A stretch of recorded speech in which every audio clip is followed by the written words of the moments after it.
দেখুন ঠাকুর মশাই, বড় বিপদে পড়েছি। কলকাতার বুকে বসে যে এমন একটা ঘটনা ঘটতে পারে বা ঘটতে দেখব, তা কখনো ভাবিনি। আমার বড় ছেলে আর একটা মেয়ে চলে গেছে, স্ত্রীও মারা গেছেন এই দৃশ্য দেখে। বাড়িতে এখন শুধু আমি আর আমার বৃদ্ধ জ্যাঠামশাই আছি ছোট ছেলেটাকে আগলে। আবারও পূর্ণিমা আসতে চলেছে, এরই মধ্যে সেই গন্ধটা বাতাসে ভাসছে। অনেক রাতে আমরা টের পাচ্ছি সেটা। বাড়ির চারপাশে চার পায়ে হাঁটছে কেউ। সকালে বাগানের ভিজে মাটিতে পায়ের ছাপও দেখতে পাচ্ছি, স্পষ্ট দেখতে পাচ্ছি। এবার আমার ছোট ছেলেটাও যেতে বসেছে।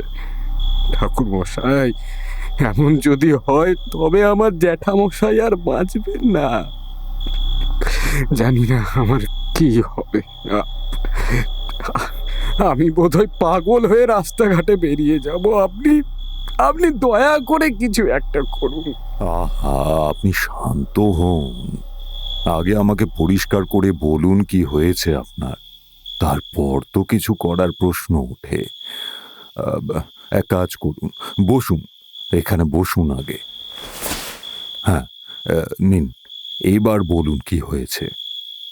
আপনার সন্তানদের কিসে মৃত্যু হলো? আগে তাদের বাঘে খেয়েছে। তার মানে এই কলকাতা শহরে বাঘ? নাকি আপনি গ্রামের দিকে কোথাও গিয়েছিলেন সপরিবারে? না না, কোথাও যাইনি। আমার পরিবার নিয়ে তো কোথাও যাইনি আমি। গত বছর একাই গিয়েছিলাম উত্তরবঙ্গের দিকে। সেখানকার এক জঙ্গলমহলের জমিদার আমার বিশেষ বন্ধু, তারই নিমন্ত্রণে তার এলাকায় গিয়েছিলাম সেইবার। একা গিয়েছি, একাই ফিরেছি। একাই নাকি আর কেউ ছিল সঙ্গে?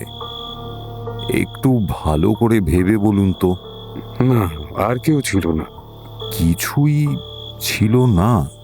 কিছু বলতে আপনি কি বলছেন বলুন তো?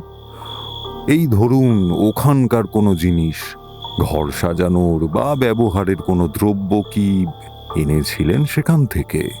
ও ও ও ও, হ্যাঁ হ্যাঁ হ্যাঁ হ্যাঁ, মনে পড়ছে মনে পড়ছে। বিশ্বেশ্বর, মানে আমার বন্ধু, ফেরার আগে আমাকে একটা... নাও নীলমোহন, এই উপহার তোমাকে দিলাম। এটা কি বিশ্বেশ্বর? খুলে দেখো, ভালো লাগবে। এটা তো একটা কাঠের মূর্তি। হ্যাঁ, এটা আমারই জঙ্গলের গাছের কাঠ দিয়ে তৈরি। বাহ, ভারী সুন্দর তো। যে শিল্পী তৈরি করেছেন তার গুণ আছে বলতে হয়। তোমার পছন্দ হয়েছে? হ্যাঁ, খুবই পছন্দ হয়েছে। নিয়ে যাও তবে। আমি সেই মূর্তিটা সঙ্গে নিয়ে বাড়ি ফিরে এলাম। মূর্তিটা কিসের? একটা বাঘের মূর্তি। বুঝলাম। তা সেই মূর্তিটা আপনি আপনার বাড়ির কোন জায়গায় রেখেছেন? আগে ওটা তো ওটা তো আমি আমার বাড়ির বসবার ঘরে রেখেছি। ওই বসবার ঘর থেকে আপনার বাগানে যাওয়ার কোনো রাস্তা আছে? আপনি কি করে জানলেন তা জানি না, তবে হ্যাঁ আছে। বসার ঘরের পেছন দিকে একটা দরজা আছে, ওই দরজা খুললে পেছনের বাগানে যাওয়া যায়। বেশ, এবার তবে আমায় বাকিটা বলুন। বাকিটা বলতে, প্রায় 3 মাস হলো এই বিপদ ঘটছে। সেদিন ছিল পূর্ণিমা, বাড়িতে সত্যনারায়ণের পুজো হয়েছে। সন্ধ্যের পর আমরা সবাই প্রসাদ খেয়ে একটু তাড়াতাড়ি শুয়ে পড়েছি সেদিন। হঠাৎই মাঝরাতে আমার স্ত্রী আমায় ঘুম থেকে জাগিয়ে বললেন, ওগো, ওগো শুনছো? তুমি তুমি শুনতে পাচ্ছ? হ্যাঁ গো, এই কেমন একটা শব্দ হচ্ছে না? একটা শব্দ তো হচ্ছে, অনেকটা কোনো জানোয়ারের গর্জনের মতো, কিন্তু এমন জানোয়ার তো আশেপাশে থাকার কথা নয়। তুমি একবার দেখবে কি হচ্ছে? আমার মনে হয় বাড়ির কাছে কোনো বড় জানোয়ার এসেছে। বাইরে থেকে এক্ষুনি ভেতরে এসে পড়বে। খুব ভয় করছে আমার। আচ্ছা ঠিক আছে, আমি দেখছি কি হচ্ছে। তাকে এই কথা বলে আমি সবে খাট থেকে নেমে ঘরের দরজাটা খুলে বাইরে বেরোবো, এমন সময় কি হলো? হ্যাঁ? কি হলো গো? বড় খোকা, হ্যাঁ, বড় খোকা চিৎকার করছে কেন? দেখছি দেখছি বাইরে গিয়ে কি হলো। ঠাকুরমশাই তড়িঘড়ি দরজা খুলে দুজনেই বাইরে বেরোলাম। সারা বাড়ি অন্ধকার। হাঁকডাক করে ডাকলাম সবাইকে, রাধার মা, ভোলানা, থরি, চোরগোগা, বাসন্তী, চরণ, তোরা সব কোথায়? কারো শব্দ পাচ্ছি না কেন? একটা আলো নিয়ে আয়। বড় খোকার চিৎকার শুনিস নি? এরা বোধহয় কেউ শুনতে পাচ্ছে না। সবাই ঘুমিয়ে পড়েছে বোধহয়। তুমি তুমি তাড়াতাড়ি বাইরে চলো, আগে বাইরে চলো।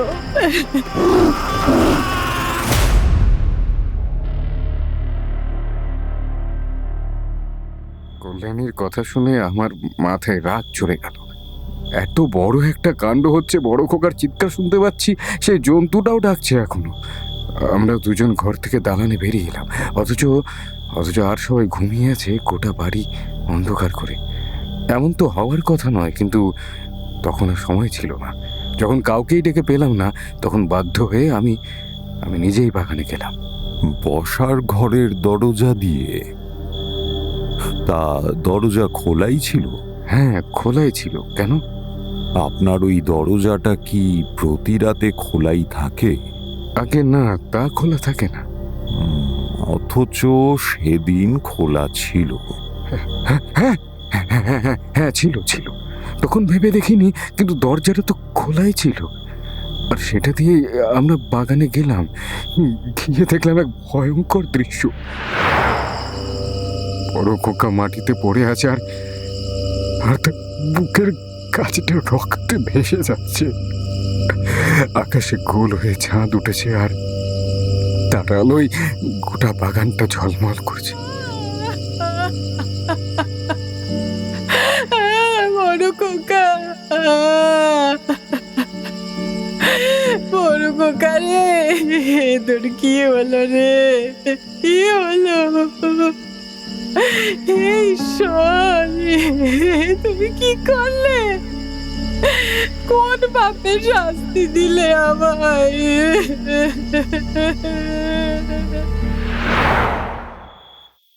চমকে উঠলাম। এত কাছে বাঘের ডাক, তাও আবার আমার বাড়ির বাগানে। ঠাকুর মশাই, আমি নিজে একজন শিকারী। জীবনে বহু বাঘ শিকার করেছি। আমি ধরতে গেলেই মাস চারেক আগেই এক পূর্ণিমার রাতেও আমি শিকার করেছি। বুঝলাম। তাহলে এখন আমার কি করণীয় ঠাকুর মশাই? আমি কি আবারও একটা বড় শোক পেতে চলেছি? হ্যাঁ, আজই তো সেই পূর্ণিমার আগের রাত। রাত পোহালেই পরবর্তী রাতে আকাশে চাঁদ গোল হয়ে দেখা দেবে, আর তখনই। অত ভাববেন না, এবার হয়তো অন্যরকম কিছু হবে। আপনি যখন আমায় ডেকেছেন, তখন ঘটনার কিছু পরিবর্তন ঘটবে আশা করছি, নয়তো আমার এখানে আসাই হতো না। তাই যেন হয় ঠাকুর মশাই, তাই যেন হয়। তবে আপনি একটু বিশ্রাম করুন এখন। আমি বরং ওদিকে যাই, দেখি চরণ আর শার্দুল মিলে রাতের খাওয়া দাবার কি ব্যবস্থা করছে। আসলে বাড়িতে স্ত্রীলোক না থাকায় বড় ল্যাঠা হয়েছে আজকাল। বেশ বেশ, আপনি নিশ্চিন্তে যান। আমি এই ঘরেই বিশ্রাম করছি, কোনো অসুবিধে হবে না, আপনি যান। আচ্ছা। নমস্কার বন্ধুরা, আজ আবার চলে আসলাম আমি তোমাদের হোস্ট এবং দোস্ত অভিজিৎ। আজ তোমাদের শোনাবো তোমাদের অত্যন্ত প্রিয় ঠাকুরমশাইয়ের একটি গল্প। এই গল্পটিতে ভয় তো আছেই, তার সঙ্গে আছে একটি অন্তর্নিহিত মানে। গল্পটি লিখেছেন তিনিতা। তাহলে এসো আর দেরি না করে শুরু করি গল্প পাঠ। বলে নীলমোহন বাবু চলে গেলেন, আর আমি বসে বসে ভাবতে লাগলাম। কি ভাবলেন? ভাববার বিষয় তো একটাই, এমন কি অভিশাপ যার গ্রাস হচ্ছে এই বাড়ির বংশধরেরা।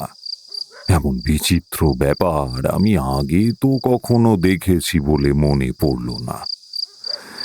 কিন্তু এক মনে অনেকক্ষণ ভেবেও কোনো কুল কিনারা করতে পারলাম না। রাতে যথাসময় খাওয়ার ডাক এলো। নীলমোহন বাবু পাশে বসে খাওয়ালেন, ছোট খোকা বাবুও বসলেন অন্য পাশে। বাড়িতে লোকজন এতই কম যে একবারেই খাওয়া দাওয়ার পাট চুকে যায়। চরণ পরিবেশন করছিল। নীলমোহন বাবু তাকে বললেন, ঠাকুর মশাইকে আরো 4টে লুচি দে। ছোলার ডালের গামলাটা তো খালি, যা আর একটু ডাল নিয়ে আয়। আর মিষ্টিগুলো কই? শার্দুল কি করছে? একে বাবু, তার নাকি খুব শরীর খারাপ, অসুখে বিছানা ছেড়ে উঠতেই পারছে না। তাই তাই যা করার আমাকেই করতে হচ্ছে। সে কি কথা? অসুখ করলো কখন? আহ, ওই ওই সন্ধ্যার দিক থেকে। আচ্ছা, তা জ্বর এসেছে নাকি? তা তো ঠিক জানি নে বাবু। কি আশ্চর্য! এক ঘরে থাকিস আর তার কি হলো না হলো তুই জানবি না? ঘরে থাকলেও কাছাকাছি তো থাকতে পারিনি। আপনি তো জানেন সে একটু ওই একল ছেড়ে ধরনের। আচ্ছা ঠিক আছে, তুই যা, তবে মিষ্টিগুলো নিয়ে আয়। এগে শার্দুল আর চরণ কি একই ঘরে থাকে?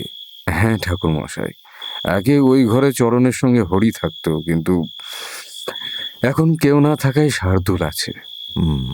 বুঝলাম। একটু পরেই চরণ এলো, ডাল আর মিষ্টি নিয়ে।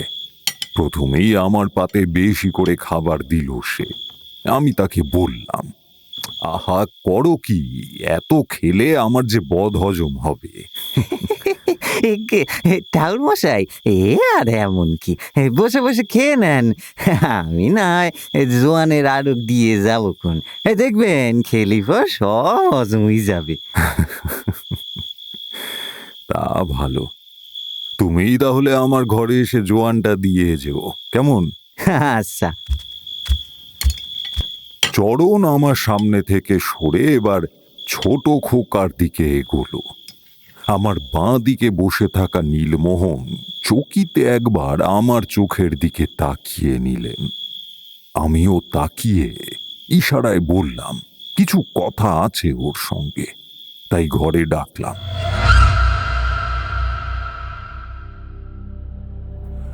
খাওয়া দাওয়া মিটে গেল। রাতে যে যার ঘরে ঢুকে দরজা বন্ধ করেছে। আমার দরজা খোলাই। চরণের আসতে বেশ দেরি হলো। এসে সে বলল, মাফ করবেন ঠাকুর মশাই, আমার আসতেই বড় দেরি হয়ে গেল। ওই চারিদিক থেকে ঘুরে ঘুরে দরজায় তালা চাবি দেওয়া, হেসেল পরিষ্কার করা, এই সব করতে করতে। সে ঠিক আছে, বসো বসো, এখানে বসো। আমি তাকে ঘরের এক কোণে থাকা একটা মোড়া টেনে বসতে দিলাম। সে কিন্তু বসলো না। না না, আমি বসবো না। আপনি বলেন না, আপনি বলেন, কি বলবেন বলেন। আচ্ছা বেশ, তবে বলি, তোমার ঘরেই তো শার্দুল থাকে, তাই না? এগে তা সারাদিন সে তো তোমার সঙ্গে সঙ্গেই থাকে, মানে একসঙ্গেই তো কাজকর্ম করো নাকি? তা করি। তা বেশ মিলমিশ আছে দুজনের মধ্যে নিশ্চয়ই। সে তার দেশ গাঁয়ের কথা বলে তোমায়? চরণ জোরে জোরে মাথা নেড়ে বলল, এগে না, কথা সে মতে বলতে চায় না। কাজা বলি তাই করে, ওই এখানে ওটা দিয়ে এসো, সেখান থেকে ওটা নিয়ে এসো, এই সব। কিন্তু এই গল্প গুজব করবার মতন লোক সে নয়। দিনের বেলাটা এমন করেই কাটে, আর রাতের বেলা আমি সারাদিন খেটে খুঁটে শুয়ে ঘুমিয়ে পড়ি। তেমন করে আর কথা বলার সময় থাকে না ঠাকুরমশাই। আচ্ছা, এর মধ্যে কি কোনোদিন শার্দুলের মধ্যে তুমি এমন কিছু লক্ষ্য করনি যা একটু অন্যরকম? আমার প্রশ্নের মানে হয়তো চরণ বোঝেনি, কিন্তু কথাটা শুনে তার মধ্যে একটা ভাব লক্ষ্য করলাম। হয়তো এমন একটা ঘটনা ঘটেছে যা তার জানা। আমি ঠিক সেই জায়গাতেই ঘা দিয়ে ফেলেছি বলে তার মুখটা অজান্তেই খুলল। হ্যাঁ, তা একখানা ব্যাপার আমি লক্ষ্য করেছি। বেশ কদিন আগের কথা জানেন, এই ধরুন ওই হ্যাঁ মাসখানেক আগে হবে, ওই দিদি চলে যাওয়ার কদিন আগে গভীর রাত আমি ঘুমোচ্ছিলাম। হঠাৎ কি একটা অস্বস্তিতে ঘুমটা না ভেঙে গেল আমার। আর জেগে দেখি ঘর অন্ধকার, আমরা বাতি নিভে শুই, কোথাও কোনো শব্দ নাই, কিন্তু একটা না ওই বিড়ানি আমার কানে আসছিল। কে যেন খুব খুব চাপা গলায় বিড় করে কি সব বলছে। তার ওই বিড়বিড়ানি শব্দটা আমায় একটু ভাবালো জানেন। বাড়িতে তো একটা অঘটন ঘটে গেছে গেল মাসে, একসঙ্গে দাদা আর মা ঠাকুরুন চলে গেছেন, তাই একটা ভয় সকলের মনেই আছে। তার মধ্যে অন্ধকারে এমন শব্দ শুনে আমার গাটা না ওই সমসম করে উঠল। বিছানার উপর উঠে বসলাম, শুয়ে শুয়ে ডাকলাম, সাধু সাধু। কোনো কোনো সারা শব্দ নাই, বিড়বিড়ানিটা তখনও হচ্ছে। আমি ভাবলাম সাধুর কি তবে ঘরে নাই, এত করে ডাকছি তা শুনছে নে। বিছানা থেকে উঠে পড়ল, আমরা মেসেই বিছানা করে শুই। আমার বিছানার অল্প দূরেই সার্জুলের বিছানা পাতা।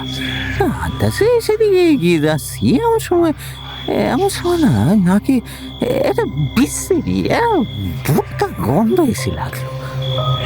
খুব না ভয় পেলুম জানেন, একটু একটু চিৎকার করেই দেখে ফেললুম, সার্জুল। ঠিক তখনই কানে এলো একটা ডাক। কার ডাক? ঠাকুর মশাই, আমি মুর্শিদাবাদ অঞ্চলের মানুষ। সেখানে যে সময় আমি থাকতুম সে সময় মাঝে মাঝেই বাঘ হানা দিত, তাই ডাকটা চিনতে আমার ভুল হলো নি।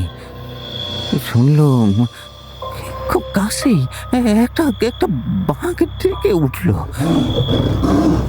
না, ঠিক ডেকে ওঠেনি, ওই ডাকার চেষ্টা করছে। হ্যাঁ, আস্তে আস্তে গজরাচ্ছে গলাটা। হ্যাঁ, ওরা কিছু একটা স্বীকার করার আগে যেমন উঠে বসে থাকে না, তেমন বসে থেকে গলার ভিতর গড়গড় করছে। শিকার এলেই তার ঘাড়ে একেবারে ঝাঁপিয়ে পড়বে সবে, এমনটাই তার ভাব। ঠিক ওই সময় ডাকটা শুনে আমরা খুব ভয় হলো, হাত বাড়িয়ে ফেলেছিলাম অজান্তে। আর হাত বাড়াতেই ছোঁয়াটা পেলাম। কিসের ছোঁয়া? একে সার্জুলের। সে দাঁড়াইছিল, আমি তার একখানা কাঁধের ওপর হাত দিয়ে ফেলেছি। সারা শরীর ঘেমে নিয়ে একেবারে একসা। তখন কিন্তু অত গরম নাই, হেমন্তের বেলা, রাতে বেশ ঠান্ডাই থাকে। আমি গায়ে হাত দিতেই গড়গড়ানিটা থেমে গেল। আর ঠিক তখনই বাড়ির ভিতর কোনো একটা ঘরের দরজা যেন বন্ধ হয়ে গেল আওয়াজ করে। সার্জুল আমার দিকে না ঘুরে দাঁড়ালো। ঘুটঘুটে অন্ধকারে জ্বলে উঠল দুটো আগুনের গোলা। মনে হলো সেই দুটো সার্জুলের চোখ, হলদে রঙের, আগুন দাউ দাউ করে জ্বলছে। আমি তো দুপা পিছিয়ে এসে তারে বললাম, সার্জুল, তুমি এমনভাবে দাঁড়িয়ে কি করছিলে? সে মুখে কোনো কথা বলল না, শুধু আমার দিকে খানিকক্ষণ সেই চোখে চেয়ে রইল। আমি না কেমন যেন হয়ে যাচ্ছিলাম জানেন ঠাকুরমশাই। আমার আমার মাথা ঘুরে এলো। কোনো মতে তাড়াতাড়ি সেখান থেকে সরে এসে ধপ করে বিছানায় পড়ে গেলাম। তারপর কি হলো? এগে এগে তারপর ঘুম ভেঙে দেখি সকাল হয়ে গিয়েছে। মনে হলো স্বপ্ন দেখেছি, কারণ এই কথাটা পরদিন তাকে বলতি, সে বললে, কই আমি তো কিছু জানি না, রাতে এই বিছানা থেকেই উঠিনি, আমি তো ঘুমোচ্ছিলাম। তারপর তো এই কাণ্ড, ও সব কথা ভুলেই গিয়েছে। বেশ, এখন তুমি যেতে পারো। গে ঠাকুরমশাই, হ্যাঁ হ্যাঁ, আপনার জন্য এই জোয়ান ভাজাটা এনেছি, খেয়ে নেবেন। হ্যাঁ, আর এই যে এই খাবার জলের কুঁজো ঘটিও আছে। হ্যাঁ বেশ, বলেই তাকে বিদেয় করলাম। জোয়ানের আড়কটা মুখে দিয়ে ঘরের দরজা বন্ধ করে একটু পায়চারি করতে লাগলাম। আজ রাতে আর ঘুমোবো না। পূর্ণিমা পড়ছে ভোরের দিকে। আজও আকাশের চাঁদ গোল। কানে বাজছে চরণের একটা কথা।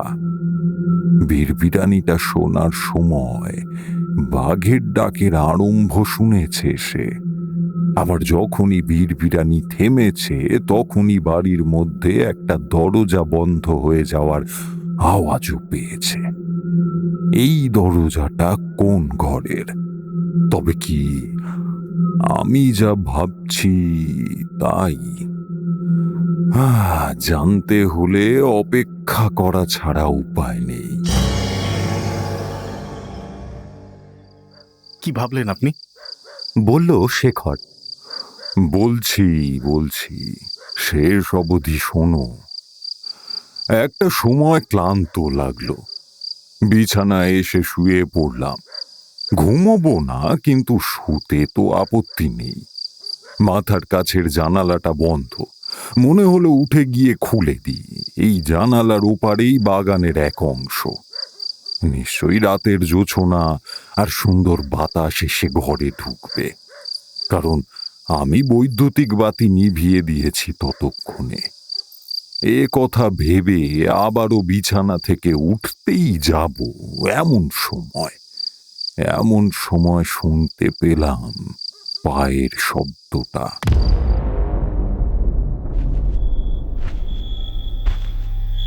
চার পায়ে কেউ প্রদক্ষিণ করছে এই বাড়িটাকে। বাঘের ডাক অবশ্য তখনও শুনিনি, তবে এ বাড়িতে ঢোকার সময় যে বন্য গন্ধটা পেয়েছিলাম, সেই গন্ধটাই ক্রমশ বাড়তে শুরু করলো। আমার ঘরের দরজা জানালা সবই বন্ধ, তবুও আসছে গন্ধটা। আমি বিছানার উপর উঠে বসে স্ফটিক মালা স্পর্শ করলাম। হে মা ভুবনেশ্বরী, এদের যেন হিত করতে পারি। তুমি সদয় হও। প্রার্থনা করে বিছানা থেকে নামলাম। তারপর দরজা খুলে বাইরে বেরোলাম। গোটা বাড়ি নিস্তব্ধ এবং অন্ধকার। নীলমোহন বাবু বলেছিলেন সকলে ঘরে ঘুমোতে যাওয়ার পরেও সারা রাত বাড়ির ভেতর বড় দালানে একটা ছোট বাতি জ্বলে, কিন্তু এখন জ্বলছে না। আমি মা ভুবনেশ্বরীকে স্মরণ করেছি, কাজেই অন্ধকারে আমার পথ রোধ হবে না। একটা নীলাভ আলোক বলয় আমায় পথ দেখাচ্ছে। আমি দিব্যি হেঁটে এগিয়ে চললাম। প্রথমেই গেলাম বাড়ির বসবার ঘরের সামনে। গিয়ে দেখি ঠিক দরজাটা খোলা।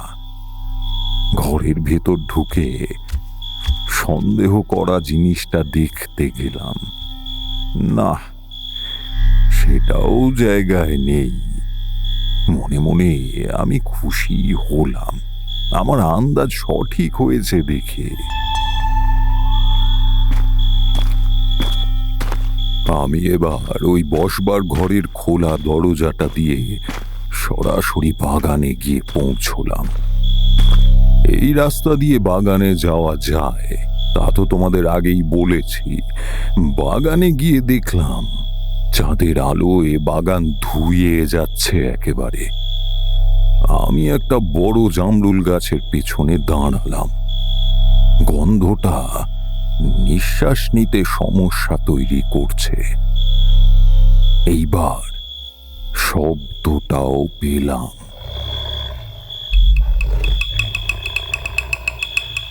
ঠিক তেমনই গড়গড়ানি যেমন চরণ শুনেছিল, বাঘের ডাক। আমি কিন্তু একটুও নড়লাম না, কারণ আমার বিশ্বাস ছিল আমি যা দেখতে চাই তা এখানে দাঁড়িয়েই দেখতে পাবো। তাই অযথা ঘোরাঘুরি করলাম না। অল্প কিছুক্ষণ অপেক্ষা করার পর হলো তাই। দেখলাম ধীর ভঙ্গিতে বাগানের ভেতর বাড়ির পাশের একটি গলি দিয়ে ঢুকে আসছে একটা পূর্ণ অবয়ব প্রাপ্তবয়স্ক বাঘ। তার গলায় রাগ আর বিরক্তি। একটু একটু করে সে গলার জোর বাড়াচ্ছে। আমি দেহবন্ধন করে নিয়েছিলাম বিশেষ প্রক্রিয়ায়, কারণ এ তো আর ঠিক প্রেত পিশাচের ব্যাপার নয়, রীতিমতন একটা হিংস্র জন্তু। তার নাগাল থেকে বাঁচার জন্য আমাকে বিশেষ সুরক্ষা অবলম্বন করতে হয়েছে। মা ভুবনেশ্বরী আমার চারপাশে একটা দুর্ভেদ্য দেওয়াল তৈরি করে দিয়েছেন। লক্ষ্য করলাম বাঘটা আমার দিকে জ্বলন্ত চোখে তাকাচ্ছে। কাছে এগিয়ে আসতেও পারছে না, আবার পিছিয়েও যেতে চাইছে না দূরে। তার দাঁতে নখে আমায় শাস্তি দেওয়ার বাসনা, তারই গোপন অভিযান দেখে ফেলার অপরাধে। কিন্তু কিছুতেই কিছু করতে না পেরে অগত্যা মাটির উপর ঘন ঘন লেজ ঝাপটাতে লাগলো সে। একটা সময় পর ক্লান্ত হয়ে সে ফেরার পথ ধরল। আমি দেখলাম ধীরে ধীরে সে সেই পথেই গেল যে পথে আমি বাগানে এসেছিলাম।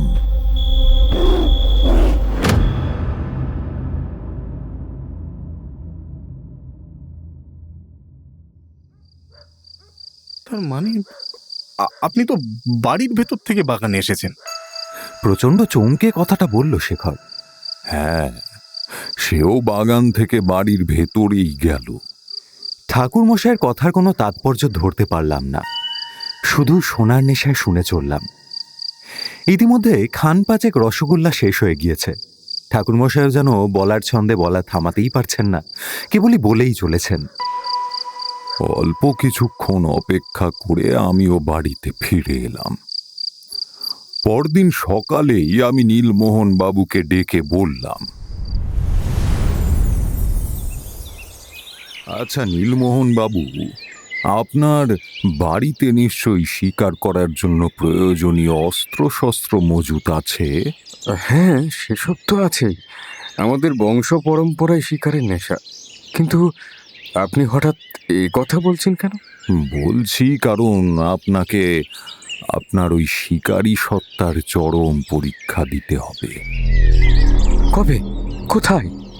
আজ আপনার বাড়ির বাগানে। তার মানে এসব আপনি কি বলছেন? যা বলছি তা সত্যি। সময় মতন আরো যা যা বলবো তাই আপনাকে শুনতে হবে। সব শেষে আমি সবিস্তারে ব্যাখ্যা করে বলবো সব। এখন আর কোনো প্রশ্ন করবেন না। আমি এই অবধি বলে চুপ করলাম। দিনটা কেটে গেল ভয়ানক দম বন্ধ হয়ে আসা পরিস্থিতির মধ্যে। সবাই জানে আজ পূর্ণিমা, আজ রাতে একটা সর্বনাশ হতে চলেছে। বাড়ির ছোট ছেলেকে সবাই চোখে হারাতে লাগলো। ছোট খোকার মুখটা বড়ই বিষণ্ণ। সে নিজের ঘরেই ছিল। আমি তার ঘরের সামনে গিয়ে বললাম, বলছি একটু ভেতরে আসবো? এ কি ঠাকুরমশাই, আপনি আমার ঘরে এসেছেন? কোনো দরকার হলে আমাকেই তো ডাকতে পারতেন। আসুন আসুন, ভেতরে আসুন। তোমার কি খুব মন খারাপ? না না, তেমন কিছু না, আসলে বুঝেছি। তবে বলবো, মন খারাপ করো না।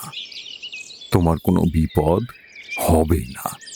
হ্যাঁ, বিপদে পড়তে হবেই, কিন্তু শেষ অবধি পরিত্রাণ পাবে। কথাটা শুনে তার চোখ বড় বড় হলো। আপনি ঠিক বলছেন? বলছি, এসো বলে আমি তার বাহুতে একটা তাবিজ বেঁধে দিলাম। আজ সারাটা সকালে নিজের ঘরে বসে আমি এই বিশেষ তাবিজ তৈরি করেছি। কি দ্রব্য দিয়ে তা আর তোমাদের বললাম না, শুধু জেনে রাখো তার মধ্যে একটা রাত চড়া পাখির শরীরের হাড় ছিল। এটা কিসের তাবিজ ঠাকুরমশাই? এটা এমন একটা তাবিজ যা তোমাকে জ্ঞানে অজ্ঞানে গোপন বিপদ থেকে রক্ষা করবে। আর তোমায় আশীর্বাদ করি, তুমি নিজ গুণে যেন সচেতন থাকতে পারো।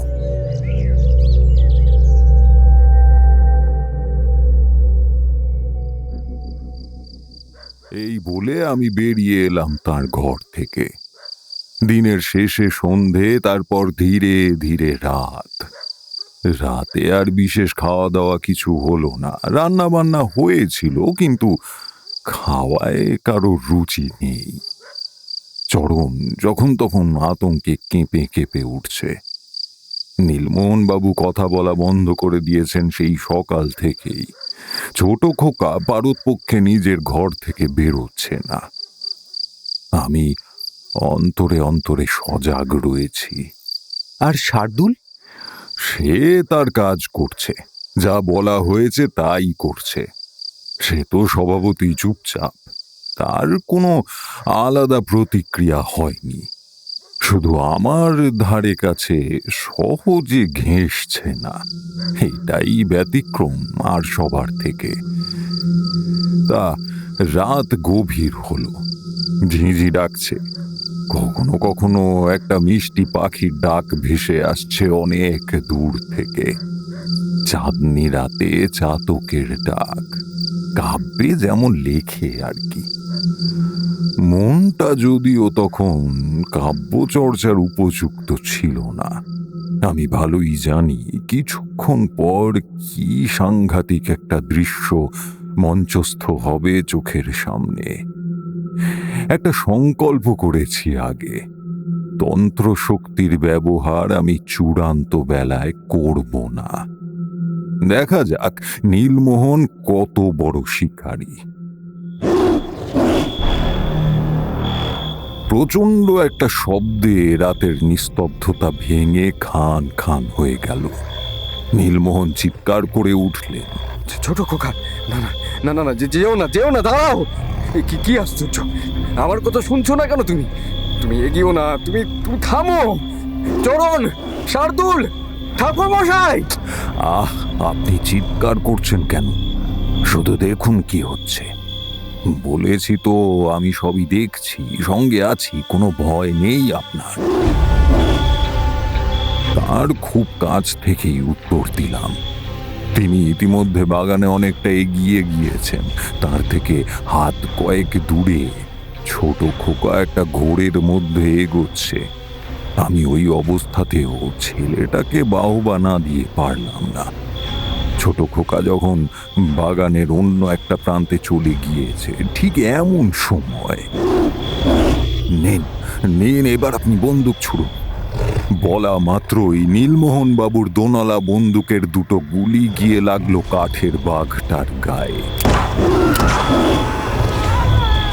আর ঠিক তখনই একসঙ্গে দুটো শব্দ শোনা গেল। ছোট খোকা, তুমি ঠিক আছো তো? দাঁড়ান দাঁড়ান, বাঘটা এখনো মরেনি। নাগালে কাউকে পেলে মরণ কামড় বসাবে। আপনি ছোট খোকাকে নিয়ে ভাববেন না, ওকে আমি নিরাপদে রেখেছি। সে কি? কোথায় গেল ছোট খোকা?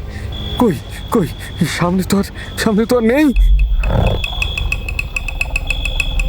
চাঁদের আলোয় দিনের মতন ঝলমল করছে চারপাশ। নীলমোহনের থেকে একটু দূরে মাটিতে পড়ে ছটফট করছে তাদের বসবার ঘরে সাজিয়ে রাখা সেই কাঠের বাঘ মূর্তিটা। আর বাড়ির ভিতরে কোনো একটা ঘর থেকে ভেসে আসছে একটা মানুষের গলার মরণ আর্তনাদ।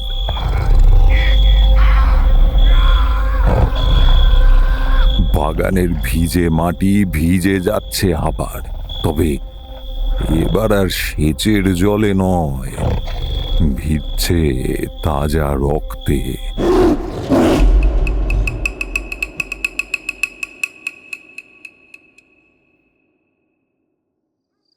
দেখুন, অনেক হয়েছে, আর না আমরা ধৈর্য ধরতে পারছি না। কাঠের বাঘ মূর্তিকে গুলি করেছেন নীলমোহন বাবু, আর তারই রক্ত ঝরে পড়ছে মাটিতে। আবার বাড়ির ভিতরে একটা মানুষ চিৎকার করছে। ও বাড়ির ছোট ছেলে বাঘের নাগালেই ছিল গুলিটা চলার আগে, অথচ ওই মুহূর্তে আর নেই। এসব হচ্ছেটা কি? সব বলছি এবার।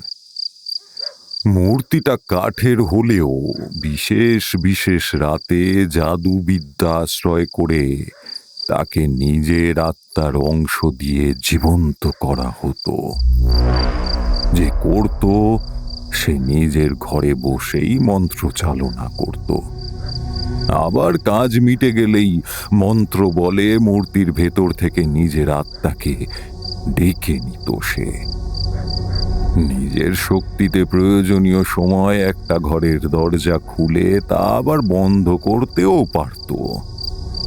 সঙ্গে গোটা বাড়ি অন্ধকার করে দিত সেই। সব সময় মাথা নিচু করে থাকতো যাতে তার চোখের দিকে কারো চোখ না যায়।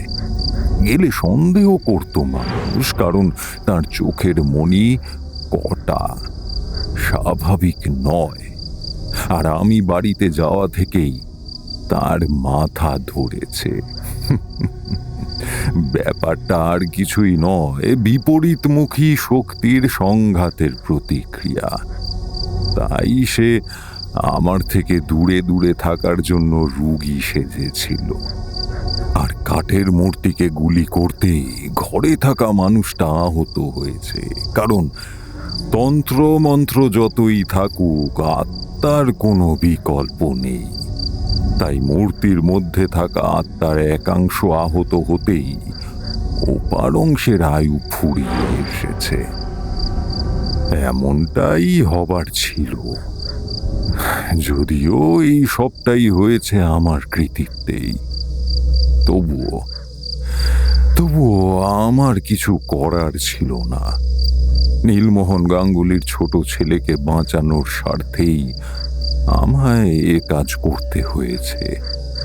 এমন না হলে সেই পূর্ণিমার রাতে ও বাড়ি সকলেই বাঘের পেটে যেত। কিন্তু মানে এই জাদু মন্ত্র বহির্জাগতিক শক্তি বাঘ মানুষ মূর্তিতে আত্মা চালনা করা এসব কি সম্ভব? কিছু সংস্কৃতিতে নির্দিষ্ট আচার বা বংশানুক্রমিকভাবে মানুষ বাঘের রূপ ধারণ করতে পারে বলে বিশ্বাস করা হয়। যেমন গারো বা নাগা সম্প্রদায়ের লোকগাথায় পাওয়া যায়। জাদুবিদ্যায় বিদ্যান এই সম্প্রদায়গুলি এমন কাজে পটু। আর ক্ষেত্রে সে ছিল শাবর মন্ত্রে জ্ঞানী। শাবর হলো ভগবান শিবের মুখ দ্বারা নিঃসৃত মন্ত্র। খুবই সিদ্ধ মন্ত্র এটি। এই মন্ত্রের জ্ঞান যার থাকে সে প্রয়োজন মতো এই মন্ত্র প্রয়োগ করে নিজের বাঞ্ছা পূরণ করতে পারে। কিন্তু এই মন্ত্রের প্রয়োগ পদ্ধতি অত্যন্ত সূক্ষ্ম এবং গোপনীয়। যত্রতত্র এর প্রচার নেই। যাক সে কথা, মোট কথা হলো এই পঞ্চভূতের পৃথিবীতে অসম্ভব বলে কিছুই হয় না। আর এখানে তো নীলমোহন গাঙ্গুলির অপরাধ ছিলই। অবশ্য শুধু তার একার কথাই বা বলি কেন, শুধু ব্যক্তিগত শখ মেটানোর জন্য মানুষ অকারণ প্রাণী হত্যা করে শিকারের নামে। যারা এতখানি নির্মম হিংস্র হতে পারে তাদের তাদের মানুষ বলতে আমার যথেষ্ট আপত্তি আছে। কারণ মানুষের মধ্যে মান আর হুঁশ দুটোই থাকা বাঞ্ছনীয়। তবুও ভাগ্যের ফেরে আমায় এই মানুষের মানে নীলমোহন গাঙ্গুলিরই পক্ষ নিতে হলো। আর কিছুই না, ওই বংশের শিবরাত্রির সলতে মানে ওই শ্রুতি মোহনকে তার বাবার দোষে শাস্তি না পেতে দেওয়ার জন্যই আমার ও বাড়িতে যাওয়া। বিপদকালীন আমি তাকে আড়াল করেছিলাম প্রয়োজনে। ছোট খোকাকে আমি সরিয়ে রেখেছিলাম, কারণ জানতাম গুলি খেয়ে বাঘটা একবার শেষ চেষ্টা করবে। ওরা ওরকমই হয়, মরার আগে মরণ কামড় বসানোর চেষ্টা করে। আর ঘটনার তারতম্যে ছোট খোকার মাথা ঠিক থাকবে না, সে হয়তো ওখানেই পড়ে যাবে মাথা ঘুরে। আর ঠিক তখনই কি বিপদটা হতো বলতো।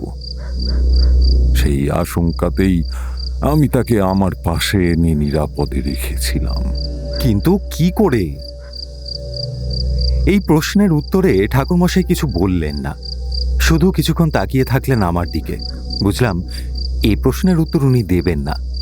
এটা ওনার তন্ত্রবিদ্যার কোনো এক সিদ্ধ প্রক্রিয়া। তারপর কি হলো? বলল শেখর। তারপর আমরা সকলে বাড়ির ভেতরে ঢুকলাম। নীলমোহন এদিক ওদিক খোঁজাখুঁজি করছিলেন। আমি বললাম, চরণদের ঘরে চলুন। চরণদের ঘরে গিয়ে দেখি দরজা ভেতর থেকে বন্ধ। নীলমোহন ডাকাডাকি শুরু করলেন।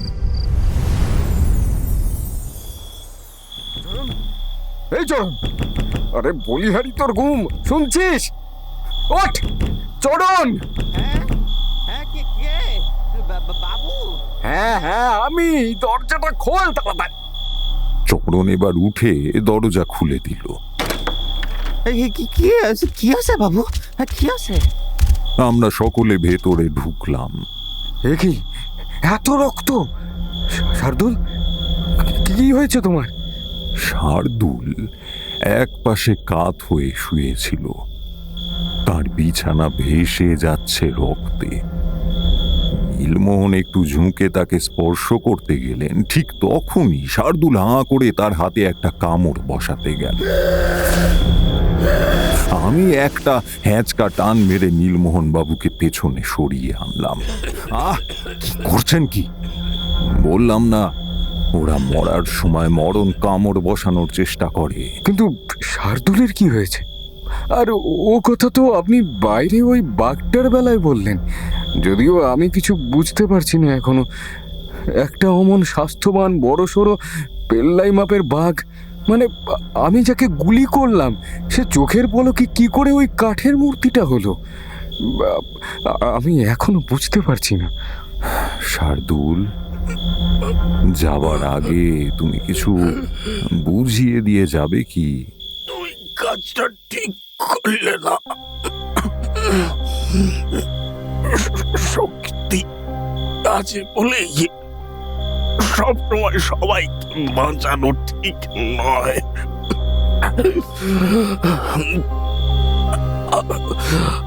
আমার আমার কষ্টটা তুমি বুঝতে পারতে।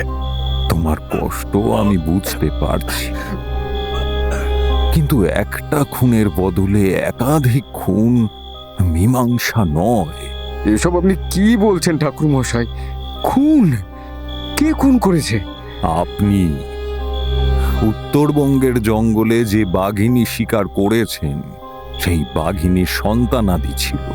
যারা অসময়ে মাকে হারিয়ে অন্য হিংস্র জানোয়ারদের শিকার হয়েছে এবং অকালে মারা গিয়েছে। আপনি যদি খেয়াল বসে ওই কাজটা না করতেন তাহলে ওদের এত বড় ক্ষতি হতো না। কিন্তু আমি তো বাঘ শিকার করেছি। ভদ্রলোকেরা জঙ্গলের জানোয়ার শিকার তো করেই থাকে, এতে অপরাধের তো কিছু নেই। আছে আছে নীলমোহন বাবু, আছে। জানোয়ার হলেও ওদের সমাজেও জন্ম মৃত্যু আছে। জঙ্গলের সভ্যতাও একটা নিয়ম মেনে চলে। যাক, অত কথা আপনার শোনার প্রয়োজন নেই, কারণ এইসব কথার গুরুত্ব হয়তো আপনি সেভাবে বুঝতে পারবেন না। আপনার ছেলে এখন নিরাপদ, আর কখনো এমন কোনো বিপদ হবেও না তার। এখন শার্দুল, তুমি এই মানুষটাকে যাবার আগে ক্ষমা করে দিয়ে যাও। এটা আমার অনুরোধ। না না না, ওর কোনো ক্ষমা পাওয়ার যোগ্যতা নেই। আমরা আমরা জঙ্গলে থাকি। জঙ্গলে জীবেদের একটা শিষ্টতা আছে, তারা অকারণে কাউকে আক্রমণ করে না। কিন্তু মানুষ শুধু আনন্দ করার জন্য জীবন্ত জানোয়ারকে ইচ্ছে মতো কষ্ট দেয়। এসব জানোয়ারের অধম মানুষদের ক্ষমা করা যায় না।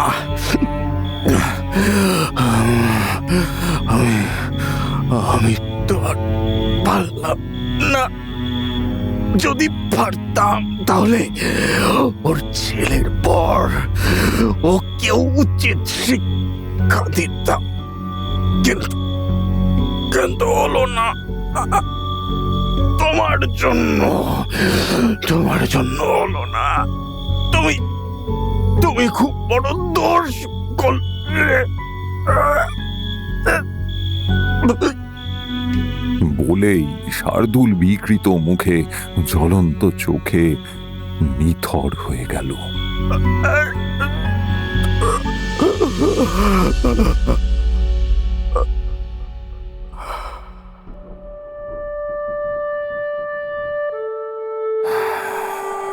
পাপ আর পাপীর মাঝখানে এমন অনেককে মাঝে মাঝে এসে পড়তে হয়, যাদের দ্বারা পাপীর পাপস্খলন হয়। আমিও সেভাবেই এর মধ্যে এসে পড়েছিলাম। দোষ যদি হয়ে থাকে তা আমার ভাগ্যেই হয়েছে। যাই হোক, এরপর আমি ভোর হতে না হতেই ওই বাড়ি ছেড়ে বেরিয়ে এলাম। নীলমোহন বাবু হাজারবার জিজ্ঞেস করলেন, ঠিক কি হলো? ওই কাঠের মূর্তিটা বসার ঘর থেকে বাগানে গেল কি করে? আর শার্দুল যেসব কথা বললো তারই বা মানে কি? আমার বাঘ শিকার করার সাথে এই কাণ্ড সম্পর্ক কোথায়? আপনি যে বাঘিনীকে শিকার করেছিলেন, সে মারা যাওয়ার পর তার সন্তানরাও খুব কষ্ট পেয়ে মারা যায়। আর ওই বনেরই এক প্রাণ ছিল শার্দুল। পৃথিবীতে যেমন সিংহ অবতার আবির্ভূত হয়েছিলেন, ঠিক তেমনই বহির্জাগতিক কিছু উপস্থিতিও আমাদের জগতে বর্তমান। তাদেরই মতন একজন হলো ওই শার্দুল। ওই বনের জীবদের সাথে ওর আত্মিক সম্পর্ক। সাবর মন্ত্র জানত। ওর আসল পরিচয় আমি ঠিক জানি না, তবে এটুকু জানি ও বনের বন্য জীবেদের ওপর হওয়া অন্যায়ের প্রতিশোধ নিতে এসেছিল। আপনি আপনার উত্তরবঙ্গের বন্ধুকে চিঠি লিখে জিজ্ঞেস করবেন শার্দুলের পরিচয় তিনি কতটা জানেন। আমার ধারণা তিনি শার্দুলকে আদতে চেনেনও না।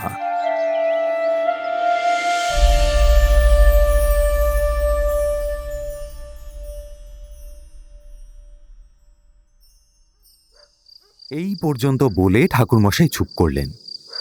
পৌষের মাঝামাঝি বাড়িতে পিঠে পার্বণ পালন হবে, তারই নেমন্তন্ন করতে এসেছিলাম ওনার বাড়িতে। ঠাকুরমশাইয়ের ঘরে ঢুকতেই তিনি বলেছিলেন, এসো এসো, পার্বণের তো এখনো কদিন দেরি আছে।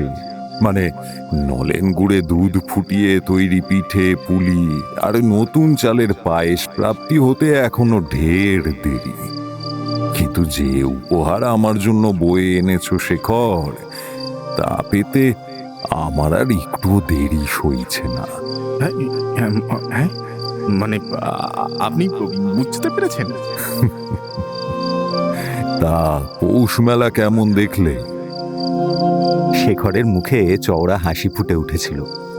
সে হাতের কাপড়ের ব্যাগটা থেকে বাইরে বের করে এনেছিল একটা কাগজের মোড়ক। তারপর সেটা ঠাকুরমশাইয়ের হাতে ধরিয়ে দিতে দিতে বলেছিল, খুব খুলে দেখুন না।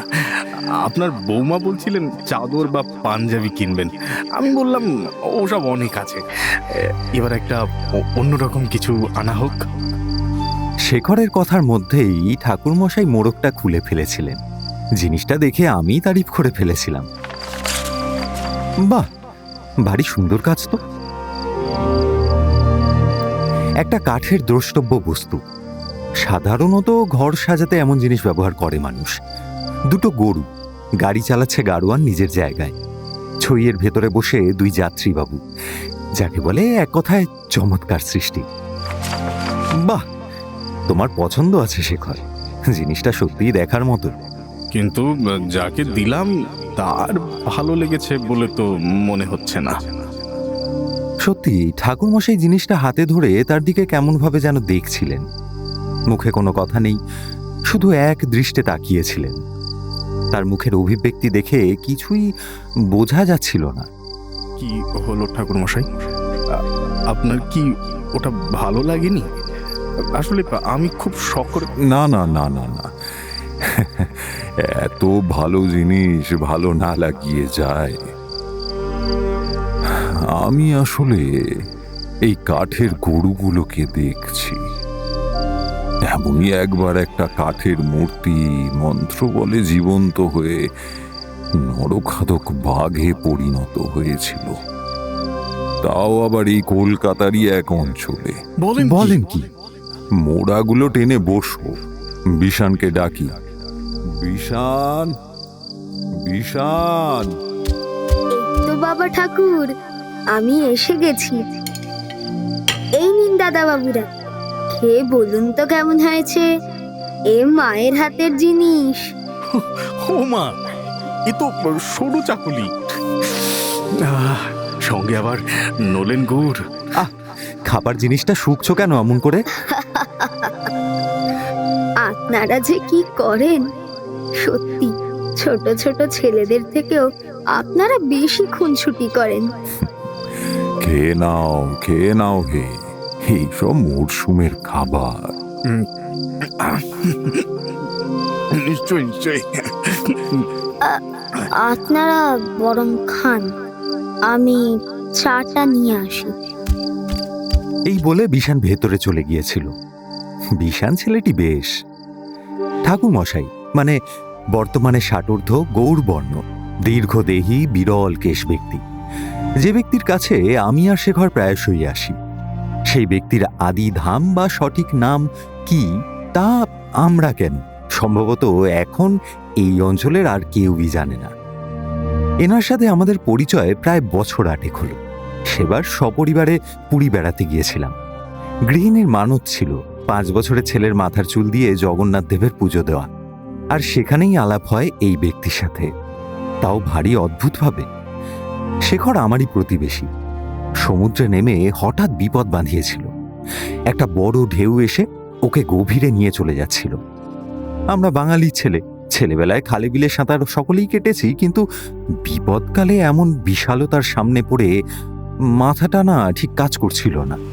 ঠিক তখনই একজন উদাত্ত কণ্ঠে পাড় থেকে বলে উঠলেন, কোনো ভয় নেই, সবাই শান্ত হন, সমুদ্র কারো দান নেয় না। এক্ষেত্রে একটা প্রাকৃতিক বিপর্যয় ঘটছে, হঠাৎই স্রোত উত্তাল হয়ে উঠেছে, তাই এই বিপত্তি। কিন্তু আমার বন্ধু যে ক্রমশ তলিয়ে যাচ্ছে। আমরা কেউ কিছু করতেও পারছি না এই সাংঘাতিক স্রোতের দাপটে। এই ঠিকই তো, এই ওনাকে ধরতে গেলে মনে হচ্ছে আমাদের কেউ যেন জল কিনে নিচ্ছে। ভদ্রলোকও প্রায় অর্ধেক জলের নিচে চলে গেছেন। উফ, কি টান! আজ একটা বিপদ হবেই হবে। হবে না। জলবিম্বায় বিঘ্ন হে নীল পুরুষায় ধীমহি তন্নো বরুণ প্রচোদয়াৎ। হঠাৎ উচ্চ কণ্ঠে মন্ত্রধ্বনি শোনা গেল। জলের মধ্যে এবং ওপরে থাকা অসংখ্য মানুষের চিৎকার ছাপিয়ে শোনা গেল কণ্ঠটা। তখন যেন সমুদ্রের গর্জনও এক মুহূর্তে শান্ত হয়ে গিয়েছে। বেশি সময় নেই, তাড়াতাড়ি ওনাকে জল থেকে তুলে নিয়ে সকলে পাড়ে উঠে আসুন। সমুদ্রের এই স্থিরতা কয়েক মুহূর্ত বই বেশি নয়। ওই আসুন। হ্যাঁ হ্যাঁ হ্যাঁ হ্যাঁ, আসছি। আরে আরে, ওই তো মাথা দেখা যাচ্ছে। এই ধরো ধরো, হাতটা ধরো।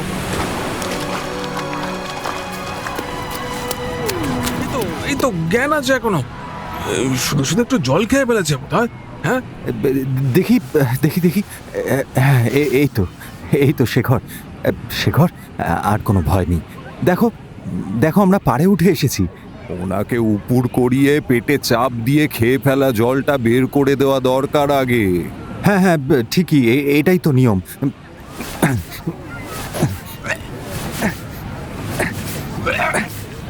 বলে আমি তাই করলাম। অল্পক্ষণের মধ্যেই শেখর স্বাভাবিক হলো। বালির চরে তখনও অনেক লোকের ভিড়। আস্তে আস্তে চোখ মেলে নিজেকে বালির ওপর শুয়ে থাকতে দেখে শেখর বলল,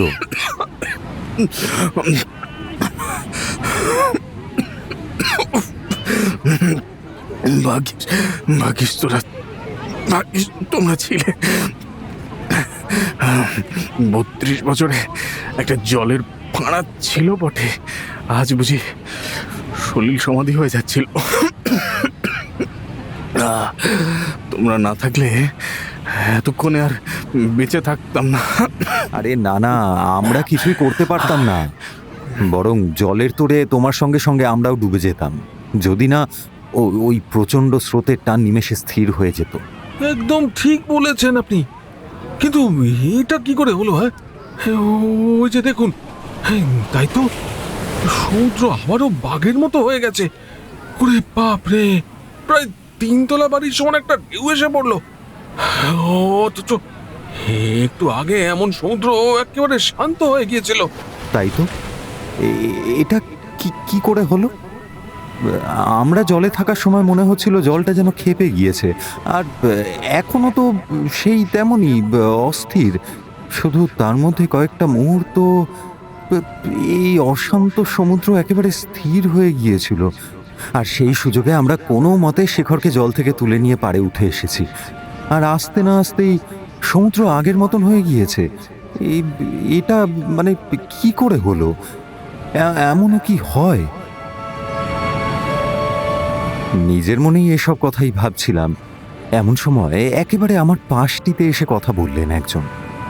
হয় উত্তাল জলরাশি অস্থির সমুদ্রকে শান্ত করার উপায় আছে। জলের দেবতা বরুণ দেবের স্মরণ নিয়ে তা করা যায়। কি আপনি তখন পাড়ে দাঁড়িয়ে আমাদের অভয় দিচ্ছিলেন, তাই না? আগে তার কণ্ঠস্বর শুনেছিলাম মাত্র, গভীর সমুদ্রের গ্রাস হতে হতে বিপদের মধ্যে। এখন একেবারে কাছ থেকে দেখলাম মানুষটাকে। বেলা কত হবে? ওই 11টা কি 11:30। এখন ফাল্গুন মাস, এই সময় সূর্যের অপার আলো এসে পড়েছে মানুষটার মুখের ওপর। গৈরিক বস্ত্রধারী এক প্রৌঢ়, আদুল গা, বুকের ওপর শুভ্র উপবৃত্ত, মুখে প্রশান্তি, গলায় স্ফটিক মালা, চওড়া কপালের নিচে প্রদীপ্ত দুটো চোখ। এছাড়া শরীরে আর কোনো আবরণ বা আভরণ নেই। ওনার উপস্থিতিতে যেন একটা শুভ সজীবতা রয়েছে। খুব জাগ্রত কোনো মন্দিরে গিয়ে পড়লে মনে প্রাণে যেমন একটা প্রশান্তি ভাব উপলব্ধি করা যায়, এখন এত লোকের ভিড়ে এই মানুষটার পাশে দাঁড়িয়ে আমারও প্রাণ যেন তেমন ভাব উপলব্ধি করছে। এরই মধ্যে মনে হলো ইনি একটু আগে আমাদের অনেককেই বিষম বিপদ থেকে বাঁচিয়েছেন। বয়োজ্যেষ্ঠ এই ব্যক্তির কাছে আমরা কৃতজ্ঞ। তখনই দুহাত জোর করে তাকে বললাম, আপনি কে আমি তা জানি না, তবে আজ আপনি আমাদের বড় উপকার করেছেন, সেজন্য আপনাকে অসংখ্য ধন্যবাদ। আপনি আমার প্রণাম নেবেন। এই ত্রিভুবন যার ইচ্ছায় চলে, সেই মা ভুবনেশ্বরী যা করার তাই করেছেন। এখন পূর্ণিমার ভরা কোটাল চলছে। এই সময় সূর্য আর চন্দ্র একই সরল রেখা এসে পড়ার কারণে সমুদ্র অথবা বিশাল আকার জলাধারে হঠাৎ হঠাৎ এমন অস্থিরতা দেখা যায়। আর বরুণ দেবের আশীর্বাদে আপনাদের বিপদ কেটেছে। আমি করার মধ্যে যা করেছি তা হলো ওই বরুণ গায়ত্রী মন্ত্র পাঠটুকুই। ব্রাহ্মণ মানুষ তো বিপদকালে শ্লোক আর মঞ্চের উপরই নির্ভর করতে ভালোবাসি। যাই হোক, এখন আর কোনো ভয় নেই। আপনার বন্ধুর বড় ফাঁড়াটাও কেটে গিয়েছে।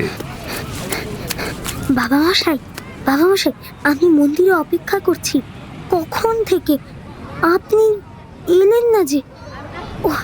ওদিকে যে পান্ডারা তাড়া দিচ্ছেন, তাই আমি দেখতে এলাম। হ্যাঁ, চলো আসি তবে। জগতের নাথের থানে এসে ব্যবসাদারদের জ্বালাতনে অস্থির। যাই, পুজোটা দিয়ে আসি। তীর্থস্থানেও দেখি আজকাল কলকাতার রাজপথের মতন ঠেলাঠেলি, হুড়োহুড়ি, কোথাও শান্তি নেই এক ফোঁটা। শুনুন, বলছি আপনি কলকাতায় থাকেন? হ্যাঁ, বর্তমানে আছি। কোথায় থাকেন? মানে আমরাও কলকাতায় থাকি কিনা, আপনার সাথে আবারও দেখা করার ইচ্ছে হচ্ছে, তাই জানতে চাইছি। যদি সেখানে গিয়ে আরেকবার দেখা করতে চাই, তা কি সম্ভব? কেন হবে না, নিশ্চয়ই হবে।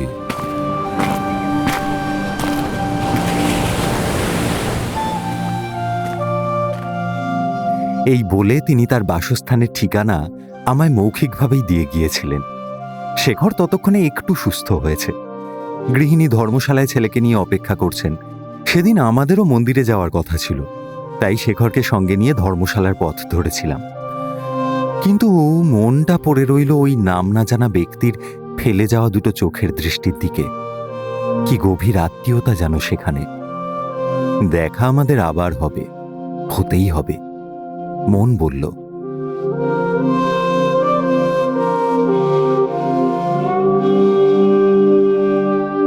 সেবার পুরী থেকে ফিরে কয়েকদিনের মধ্যেই একলা এসেছিলাম ঠাকুরমশাইয়ের বাড়ি।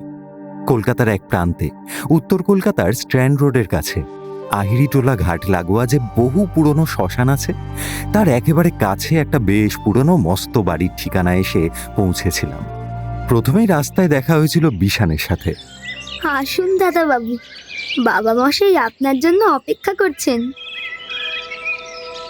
ছেলেটিকে দেখে প্রথমেই ঠিক মনে করতে পারিনি যে একে আগে কোথায় দেখেছি। সে এমনভাবে আমায় ডাকছিল যেন মনে হচ্ছিল সে যেন জানতো আমি আসব। কিন্তু তা কি করে সম্ভব? একদিন আসবো বলেছিলাম, তবে কবে আসবো তা তো কেউ জানতো না। আমি নিজেও আসি আসি করতে করতে অবশেষে আজ এলাম। তাহলে আর না ভেবে ছেলেটিকে বলেই ফেললাম, আচ্ছা তোমার নাম কি? আর আমি যে আসবো তা তুমি কেমন করে জানলে? আমায় কি তুমি চেনো? আগে আপনার নাম জানি না, তবে পুরীর সমুদ্রের পাড়ে একটিবার দেখেছিলাম। খুব ভালো মনে নেই, খুব ভিড় ছিল তো তাই। আজ দেখে মনে হলো হ্যাঁ, আগে দেখেছি। হ্যাঁ ঠিক তো, সেদিন এই ছেলেটি যেন ভিড় ঠেলে এগিয়ে এসে সেই গৌরী বস্ত্রধারীকে ডেকে নিয়ে গিয়েছিল। বয়স কত হবে, 12 কি 13। খুব সৌম্যকান্তি, মাথা ভর্তি চুল, জোড়া ভ্রু, বড় বড় চোখ, নিষ্পাপ চাহনি, খদ্দরের ফতুয়ার খাটো করে পরা ধুতি। দেখেই বোঝা যায় খুব শান্ত সে। আচ্ছা তা না হয় হলো, কিন্তু এখন যে আমি আসছি সেটা তুমি জানলে কি করে? বাবা মশাই বলেছেন।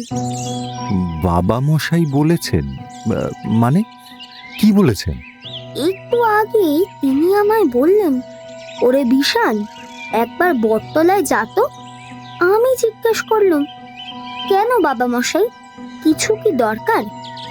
তাতে তিনি বললেন, হ্যাঁ, একজন আসছে, সাদা পাঞ্জাবি আর সোনার বোতাম দেখবি, আর হাতে একটা মাটির হাঁড়ি আছে। আমি বললাম, হাঁড়ি? কিসের হাঁড়ি বাবা মশাই? তাতে তিনি বললেন, বাগবাজারের রসগোল্লা, গরম থাকতে থাকতে নিয়ে আয়, যা।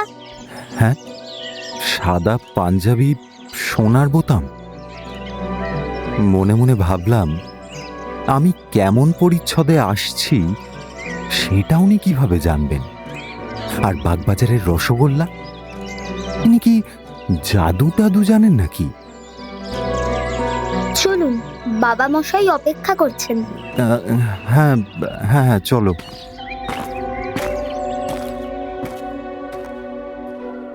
বলে বটতলা ছাড়িয়ে এসে এই বাড়ির মধ্যে ঢুকেছিলাম, আর ঢুকতেই তার সঙ্গে দেখা। উনি একটা ভারী অদ্ভুত কথা বলেছিলেন। তিনি, রাহুর বক্রদৃষ্টি পড়েছে আপনার উপর, অত টাকার লগ্নিটা না করার সিদ্ধান্ত নেওয়াটাই সঠিক সিদ্ধান্ত। এই নিয়ে অযথা পরিবারে বিবাদ বাড়াবেন না। গ্রামের যে জমিটা ঘিরে এত দীর্ঘদিনের মামলা চলছে, তাতে তাতে আপনি লাভবান হবেন। আর ঘন ঘন উকিল না বদলে এখন যিনি আছেন তার উপর ভরসা রাখুন, সৎপথে থাকুন, আর আপিসে যাওয়ার আগে একটু তাড়াতাড়ি স্নান সেরে 108 বার রাহুর মূল মন্ত্র জপ করুন, সাধ্যমতো দান ধ্যান করুন, আর যদি সম্ভব হয় কোনো কালো কুকুরকে সর্ষের তেল মাখানো রুটি খেতে দিন, দোষ খণ্ডন হবে। কিন্তু কিন্তু আপনি এত কথা কি করে জানলেন? প্রশ্নটা করতেই হলো, কারণ এতক্ষণ পরপর উনি যা বলে গেলেন সবই শতকরা সঠিক। একটা বড় অঙ্কের লগ্নি করা নিয়ে বাড়িতে বর্তমানে যথেষ্ট অশান্তি হচ্ছিল। এর আগে কয়েকবার ছোট বড় কয়েকটা লগ্নি করতে গিয়ে বেবাক ঠকে গিয়েছিলাম, আর তবুও জেদ ধরে গিয়েছিল বেশ বড় অঙ্কের একটা লগ্নি করবই। এদিকে গ্রামের শরিকি জমিটা নিয়েও বছরের পর বছর আদালত ঘর চলছিল, ফলে আয়ের থেকে ব্যয় হচ্ছিল বেশি। এই সব কিছু মিলিয়ে মনটা সবসময় অস্থির হয়ে থাকতো, বড্ড একঘেয়ে হয়ে যাচ্ছিল দিনগুলো। তাই সেদিন বিকেল বিকেল বেরিয়ে পড়েছিলাম, বাগবাজারের দিকে গিয়েছিলাম ওই বর্তমান উকিলের সাথে আলোচনা করতে। তিনি প্রবীণ ব্যক্তি, বাড়ি থেকেও বলছিল তিনি ঠিক আমার পক্ষে মামলা জিতিয়ে আনতে পারবেন, কিন্তু আমি ভেতরে বাইরে এমন অস্থির হয়েছিলাম যে কারোর কথাই ভালো লাগতো না। তাই গিয়েছিলাম মামলার একটা স্পষ্ট আন্দাজ করে আসতে। রায় কেমন হবে, এই উকিলবাবু পারবেন নাকি আর কারোর খোঁজ করব, সেটাই জানতে গিয়েছিলাম। তিনি নিজের ব্যাপারে খুব কিছু একটা বলতে চাইলেন না, শুধু বলেছিলেন অযথা ঘোরাঘুরি না করে আমি যেন একটু ধৈর্য ধরি। এই কথা শুনে আমি বেরিয়ে এসেছিলাম সেখান থেকে। কি মন গেল, একখানি রসগোল্লার হাঁড়ি কিনে গাড়ি ডেকে এদিকে এসেছিলাম। পুরীতে বলে আসা ঠিকানায় নাম স্থান সমেত বটগাছটারও উল্লেখ ছিল, ঘাটে লাগোয়া গাছটা। আশেপাশে আরো কয়েকটা বাড়ি আছে, গঙ্গার দিক থেকে হাওয়া ও জলের শব্দ দুই শোনা যায়। গাড়ি এতটা দূর আসেনি, অল্প তফাতে নামিয়ে দিয়েছিল। একাই এগিয়ে এসে বটগাছতলায় পৌঁছে ভাবছিলাম কোন বাড়িটা হতে পারে। ঠিক এমন সময় দেখেছিলাম ছেলেটাকে, কিন্তু এখন এনার মুখে আমার ব্যক্তিগত কথাবার্তা শুনে বিস্ময়ের আর সীমা থাকলো না। বলেছিলাম, আপনি কি জ্যোতিষী না জাদুকর?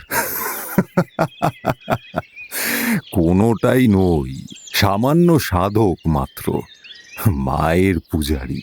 তবে আমার এত কথা আপনি জানলেন কি করে? এ কথা বুঝিয়ে ঠিক বলা যাবে না। আমি কিছু কিছু জানতে পারি। মনে হলো মানুষের মুখ দেখে কথা বলার ক্ষমতা জাতীয় কিছু আছে হয়তো, একটু পরখ করা যাক।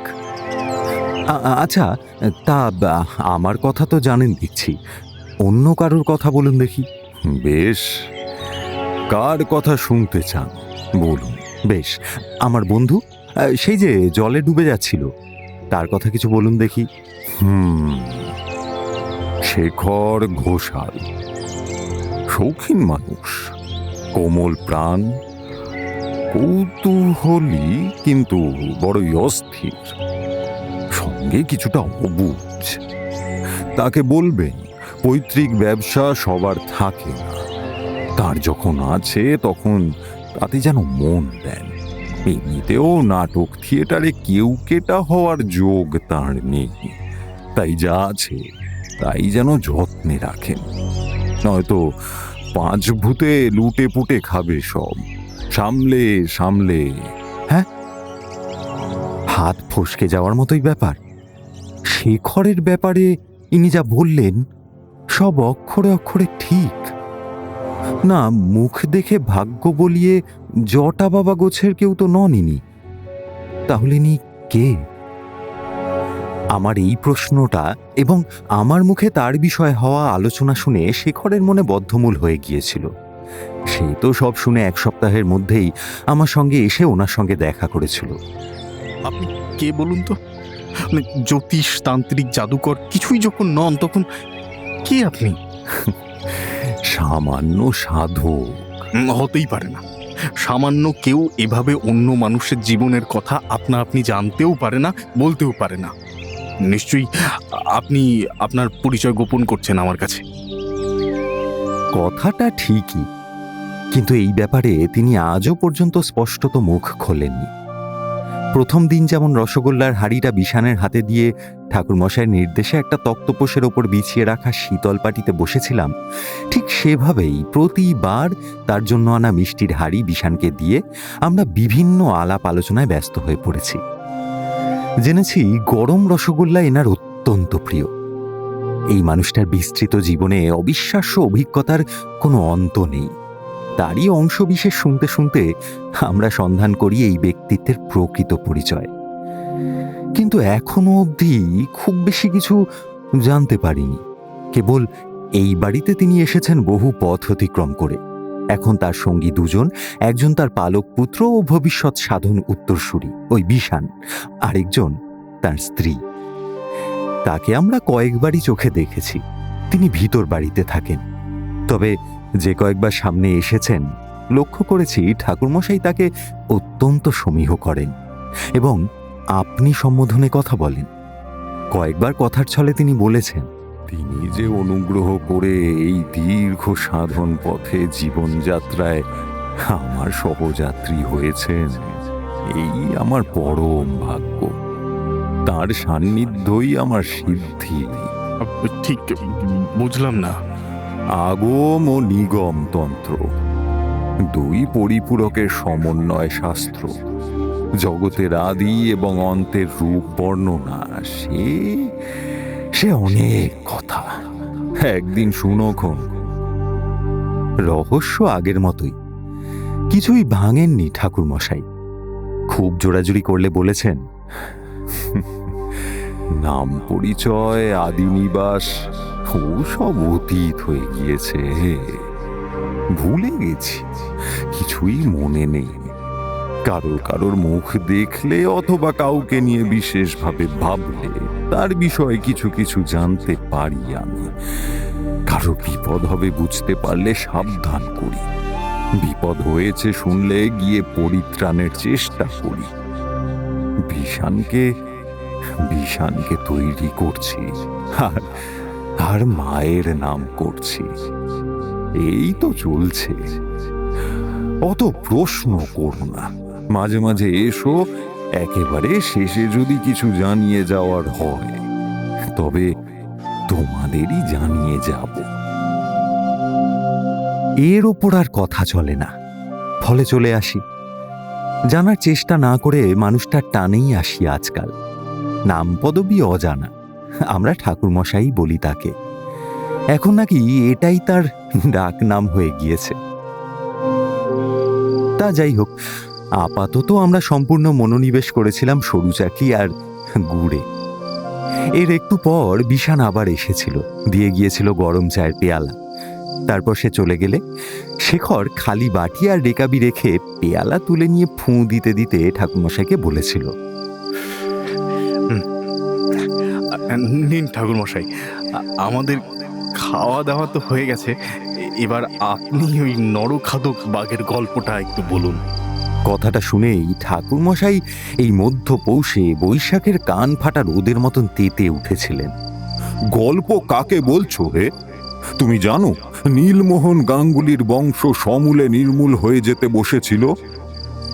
পরপর 2 মাসে সে বাড়ির এক ছেলে ও এক মেয়ে বাঘের শিকার হয়েছিল। না, পুরোটা খায়নি, শুধু থাবা বসিয়ে গেছে।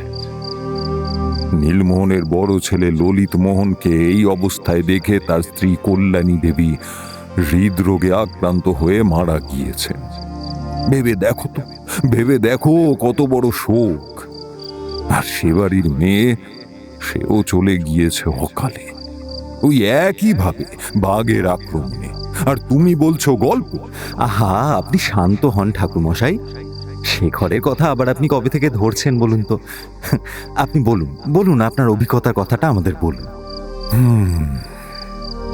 শোন, শরৎ গিয়েছে, হেমন্তের সময়, তখন বিকেল। আমি এই ঘরে বসে আছি, হঠাৎ দরজায় টোকা। উঠে গিয়ে দরজা খুলে দিতে এক মাঝবয়সী ভদ্রলোক ব্যস্তভাবে বললেন, আগে আপনি ঠাকুরমশাই তো? দেখে তো তাই মনে হচ্ছে। নমস্কার, আমি নীলমোহন গাঙ্গুলি। লোকমুখে আপনার অনেক খ্যাতির কথা শুনেছি, আরও আগেই আসা উচিত ছিল, কিন্তু গ্রহের ফেরে দেরি হয়ে গেল। তা যাই হোক, আপনি একবার আমার সাথে আমার বাড়ি চলুন ঠাকুরমশাই। বেশি দূর নয়, কাছেই, এই বরানগরে আমার বাড়ি। আমি গলির মুখে চ্যাংড়া গাড়ি দাঁড় করিয়ে রেখেছি, দয়া করে চলুন। আরে কি আশ্চর্য, কি হয়েছে আপনার তাই তো এখনো বলেননি। আগে সে কথা বলুন। আমার এই একটা কথায় গোটা বৃত্তান্তটা শুনিয়ে দিলেন নীলমোহন বাবু। আর আমিও তার কথায় ওই মুহূর্তে শুধু একবার, বিশান, আমার ঝোলাটা নিয়ে আয় বলে হাঁক দিলাম। বিশান ঝোলা আনলে পর বললাম, হ্যাঁ, দরজাটা দিয়ে দে। কোথায় যাচ্ছেন বাবা মশাই? একটা চাদরও নিলেন না যে? এখন তো সন্ধে হলে হিম পড়ছে। দাঁড়ান দাঁড়ান, আমি এনে দিই, নিয়ে যান।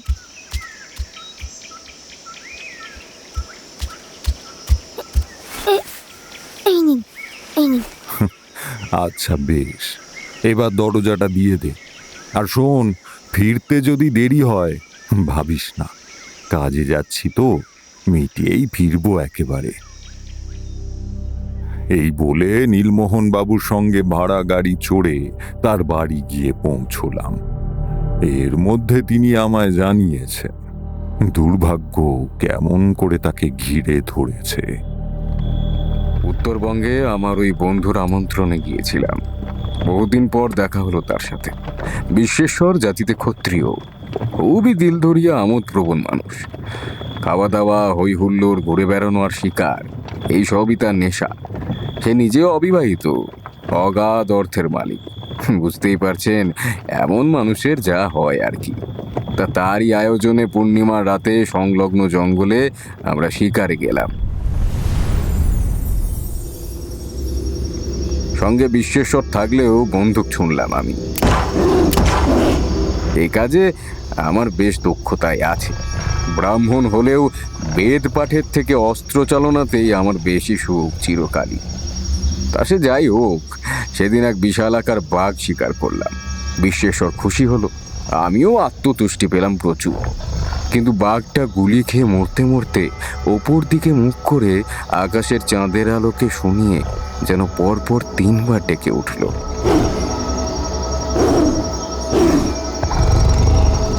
আর তারপরই লুটিয়ে পড়ল মাটিতে। ঠিক সেই মুহূর্তে আর কিছু লক্ষ্য করেননি? একটু ভালো করে ভেবে বলুন তো। আগে তেমন তো কিছু নয়, তবে মনে হলো জঙ্গলের খুব গভীরে একসঙ্গে যেন কুঁই কুঁই করে ডেকে উঠলো 2-3টে শিশু জানোয়ার। আর তারপরই একটা অদ্ভুত শব্দ শুনেছিলাম। কেমন শব্দ? একটা বুক ফাটা নিঃশ্বাস পড়ার মতো শব্দ, কিন্তু ঠিক মানুষের মতো নয়, কারণ শব্দটা খুব জোরে হয়েছিল। আমাদের মনে হয়েছিল যেন গোটা জঙ্গলটাই কি এক ব্যথায় গভীর দীর্ঘশ্বাস ফেলল। আর তারপরই আচমকা মেঘ ডেকে ওঠায়। নীলমোহন, মনে হয় এক্ষুনি খুব দুর্যোগ শুরু হবে। বাতাস কেমন ঠান্ডা হয়ে গেল, বৃষ্টি আসবে বোধহয়। চলো চলো, আমরা ফিরে যাই। আর বাঘটা? ওই চামড়ায় তৈরি জুতো জোড়া চাই তো তোমার? আরে পেয়ে যা, মরা ভাগটা তো জঙ্গলেই পড়ে থাকে।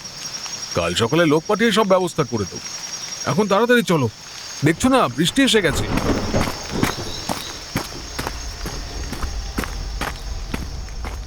তারপর আমরা মাথা বাঁচিয়ে তাড়াতাড়ি তার মোটর গাড়িতে গিয়ে উঠলাম।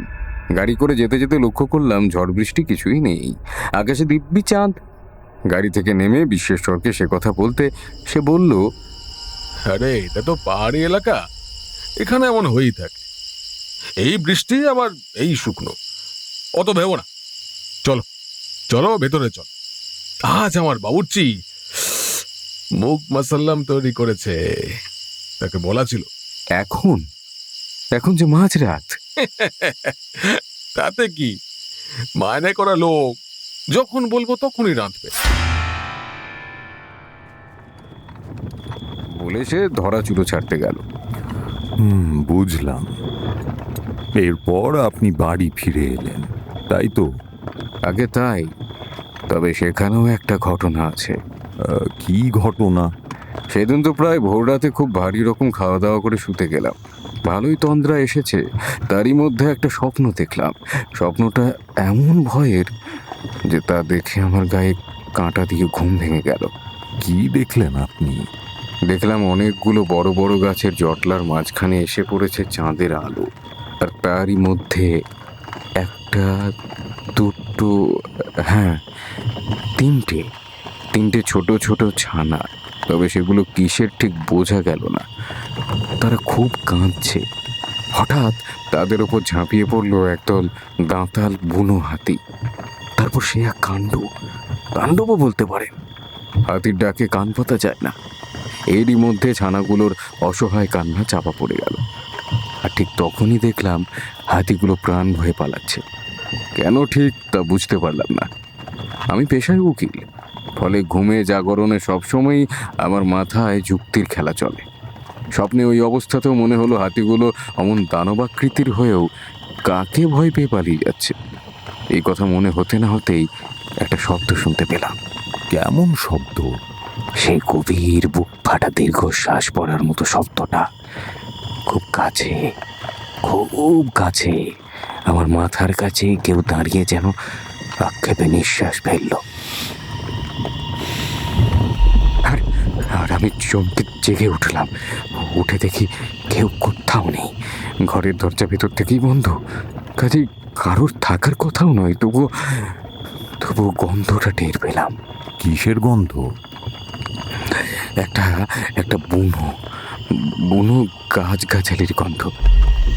পরদিন সকালেই আমি কলকাতায় ফেরার জন্য অস্থির হয়ে উঠলাম। কেন ঠিক তা বলতে পারবো না, তবে ওখানে আর মন বসলো না। কেবলই বাড়ির জন্য টান পড়তে লাগলো। তারপর বাড়ি ফিরে এলাম। কেটে গেল 1 মাস। আর তার পরের মাসের পূর্ণিমাতেই আমার স্ত্রী কল্যাণী দুর্বল স্নায়ুর মানুষ ছিলেন। বড় ছেলেকে ওই অবস্থায় পড়ে থাকতে দেখে তিনি সেখানেই মাথা ঘুরে পড়ে গেলেন, আর উঠলেন না। আর মেয়ে বাসন্তীও তো তার পরের মাসেই ওই একইভাবে চলে গেল। এখন কেবল ছোট ছেলে শ্রুতিমোহনই আমার একমাত্র সম্বল। তার এসব কথা শুনে ততক্ষণে আমি কিছু একটা ধরে ফেলেছি। চলন্ত গাড়িতে বিশেষ মনোনিবেশ করে আমি দেখতে এবং জানতে পারলাম সব। আমার ধ্যান ভাঙতে শুনলাম নীলমোহন আপন মনে অনেক কথা বলে চলেছেন। মাঝের অংশ বাদ গেলেও শেষের দিকের কটি কথা কানে পাহাড় থেকে এলো। ফেরার দুদিনের মাথায় শার্দুল এলো। দেখেই বোঝা যায় আদারে বাদারে ঘোরা বন্য মানুষ, সবসময় মাথা নিচু করেই রাখে। গলার স্বরটা একটু কর্কশ, কিন্তু কাজকর্ম খুব ভালোই করে। আমার সব কথা শুনে আমায় বলল, আমায় একটা কাজ দিন বাবু, পাহাড় জঙ্গলে আর থাকতে পারি নে। বড় আপন জনেরা অকালে মরে গেছে, তাই আমি ভিন্ন জায়গায় চলে এসেছি। এখন এখানে কাউকে তো চিনি না, তাই ওখানকার জমিদার বাবু বিশ্বাসী কলকাতায় আসতে শুনে আপনার কথা বলিছে। আপনার বড় বাড়ি, অনেক কাজ, তিনি ব্যস্ত ছিলেন, আমারও তাড়া ছিল, তাই আর চিঠি নিয়ে আসতে পারিনি। তার নামেই কাজ হবে বলেছে সে। এখন আপনি বলুন কি হবে? আচ্ছা, বিশ্বেশ্বরের নাম যখন বলছো তখন তোমায় ফেরাবো না। আমার অনেক কাজের লোক আছে, তাও তুমি থাকো। দেখো, তোমার বনে জঙ্গলে থেকে তো অভ্যেস, এই সমতলে এই শহরে মানিয়ে নিতে পারো কিনা দেখো। আগে তা পারবো, আমার যে বড় দায়, না পারলে চলবে।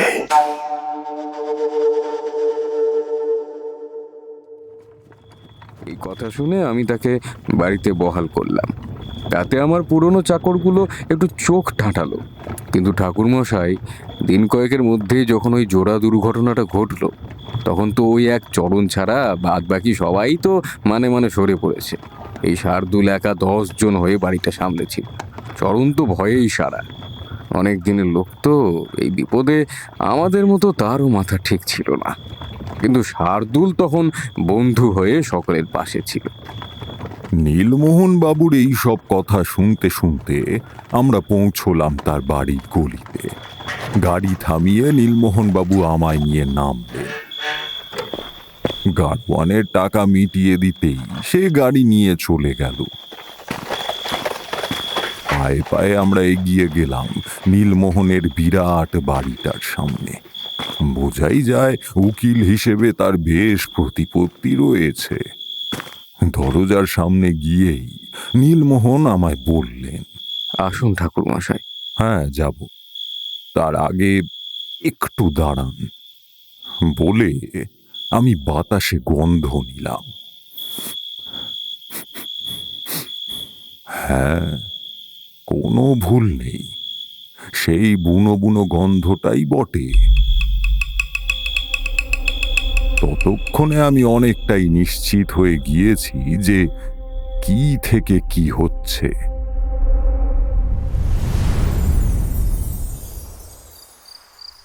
এইভাবেই এগিয়ে গিয়েছিল ঘটনা, আর শেষটা হলো ঠিক কি হলো? ওই কাঠের মূর্তিটা বসার ঘর থেকে বাগানে গেল কি করে? আর শার্দুল যেসব কথা বলল, তারই বা মানে কি? আমার বাঘ শিকার করার সাথে এই কাণ্ডর সম্পর্ক কোথায়? আপনি যে বাঘিনীকে শিকার করেছিলেন, সে মারা যাওয়ার পর তার সন্তানরাও খুব কষ্ট পেয়ে মারা যায়। আর ওই বনেরই এক প্রাণ ছিল শার্দুল। পৃথিবীতে যেমন সিংহ অবতার আবির্ভূত হয়েছিলেন, ঠিক তেমনই বহির্জাগতিক কিছু উপস্থিতিও আমাদের জগতে বর্তমান। তাদেরই মতন একজন হলো ওই শার্দুল। ওই বনের জীবদের সাথে ওর আত্মিক সম্পর্ক। সাবর মন্ত্র জানত। ওর আসল পরিচয় আমি ঠিক জানি না, তবে এটুকু জানি ও বনের বন্য জীবেদের ওপর হওয়া অন্যায়ের প্রতিশোধ নিতে এসেছিল। আপনি আপনার উত্তরবঙ্গের বন্ধুকে চিঠি লিখে জিজ্ঞেস করবেন শার্দুলের পরিচয় তিনি কতটা জানেন। আমার ধারণা তিনি শার্দুলকে আদতে চেনেনও না।